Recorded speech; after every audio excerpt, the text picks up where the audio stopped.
रहेछ। अनि हामी रिम्बातिर आम रिम्बा फेरि यस्तो रहेछ। रिम्बाको माइती देशतिर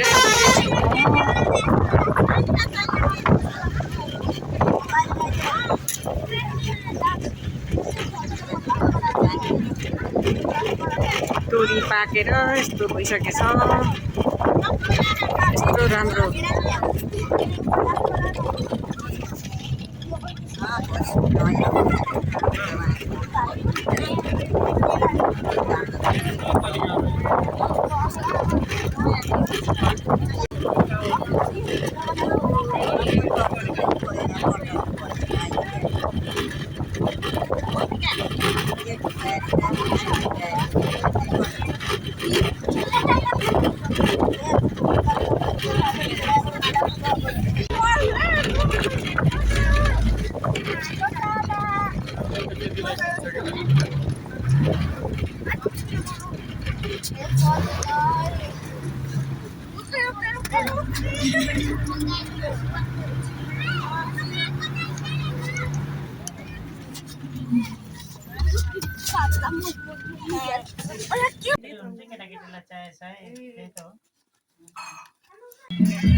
भिडियो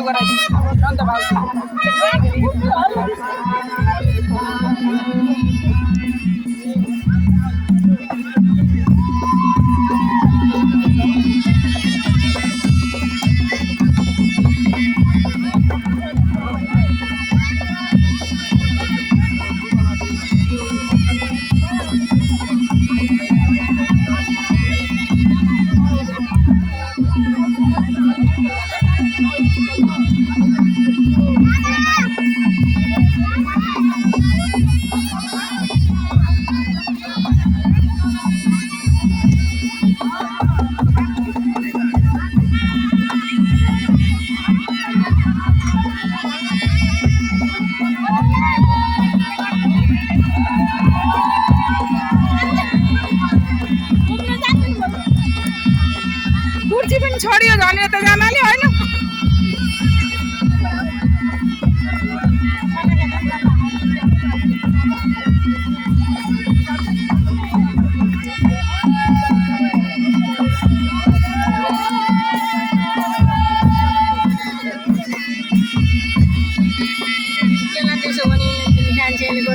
पुरा नगर्नु न बिहान म त्यही भएर म त्यो मुखभरि जवाब दिएँ कि अनि जे भन्यो भान्जी गइछन् भान्जी के भन्दा को भान्जी हो मैले त चिन्दिनँ भनेर भनिन् के अरे हेर्नु धर्मले माइन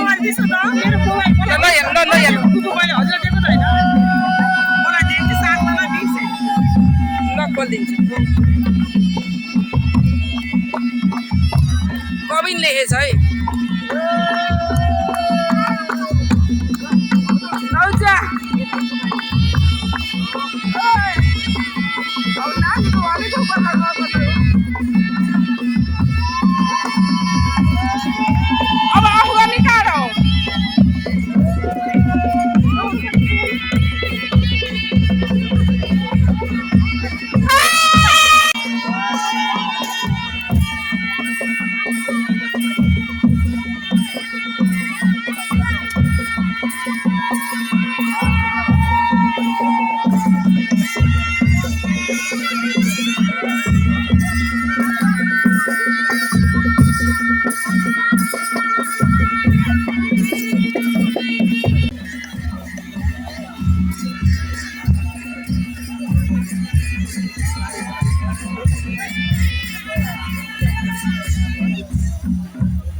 यही के हजुरको माइत भन्दा अलि ओर यहाँ पानी टङ्की हो कि के छ यहाँ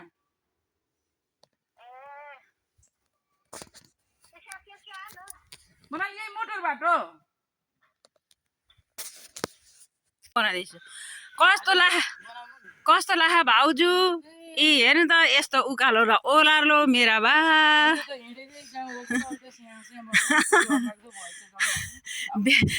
बेलौती टिपेर खाएको कि चोरेर खाएको भेटाएनन् भाइ माइती देश भनेर माउली देशमा त झन् यस्तो रहेछ यति डाँडाका रहेछन् हाम्रा माया ल हेर्नुहोस् यी पुरा बेलौती चोरेर खाम भयो चोरेर खाएको है होइन टिपेको होइन हेर्नु जङ्गल भन्ने नि यस्तो छ फतफुत फुङ्गालेर नानी त टप्पु तर त्यतिखेरको भिडियो बनाउनु पर्ने ओइ भने चढेर तर म चाहिँ यो बाटो हिँड्न सक्दिनँ है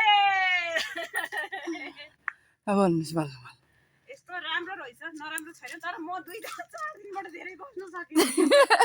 न गाडी पाइन्छ भनेर न दुधाले चाहिँ आफ्नो पाइन्छ यस्तो ठाउँ रहेछ अझै पनि त्यति मान्छे यस्तो उसमा रहेछन् अब हाम्रो आमाको पालामा त कस्तो हुँदो हो हैन म त बल्ल आमाको याद आयो यस्तो रहेछ अब फेरि त्यति साह्रो पनि उस छैन राम्रो चल्दै सबै राम्रो छ हामी डाँडामा चढ्दैछौँ त्यही भएर हो स्याहाँ भएको अब अरूले भन्दाखेरि फेरि हाम्रो गाउँको बदनाम गरी चाहिँ भनेर होइन राम्रै छ अब यहाँ बस्नेलाई रमाइलो सुविधा गाडी साडी सबै छ है यो पानी टङ्की त हो नि नानी यहाँ हेर्नु मैले यहाँ पानी टङ्की भनेको त त्यतिखेर कहाँ आइज र है यता ल हेर्नु ओहिले पो हिँड्नु न होला र पहिला त ल हेर्नु हामी आएको बाटो ले यस्तो बन्द भयो होइन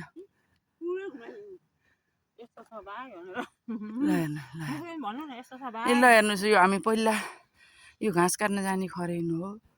अहिले यस्तो भएछ स्याहाँ भयो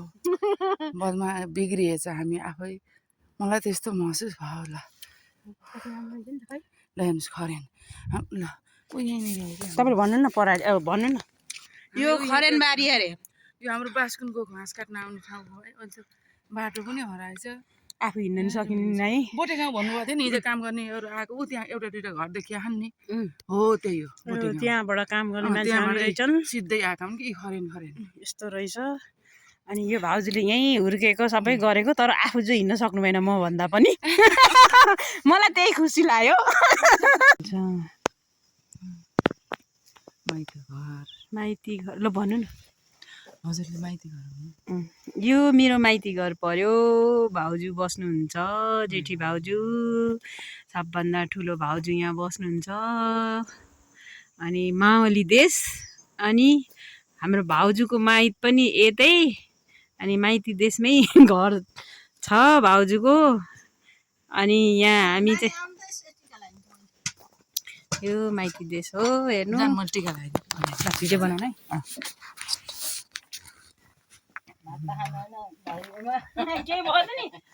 भातै खानु पर्यो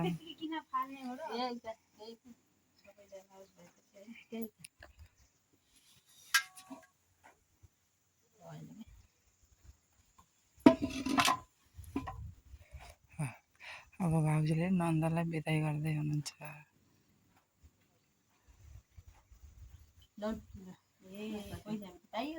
पाइयो हेर्नु माइत आएपछि यस्तो हुन्छ त लोकार्पण भने रमाइलो रहेछ अब हामीले देखेको हिसाबले धेरै नै रमाइलो छ। तर हिँड्न नसक्ने म फेरि अरू सबै कुरा राम्रो म चाहिँ हिँड्न नसक्ने परेसान हैरान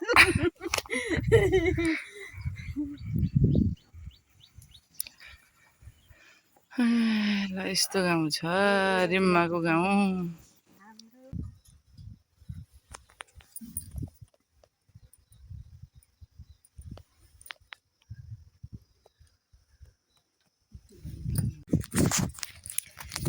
यस्तो छ भाइ रिममा त म पनि पहिलाचोटि आएको घर त बरु बाक्लै बाक्लै रहेछन्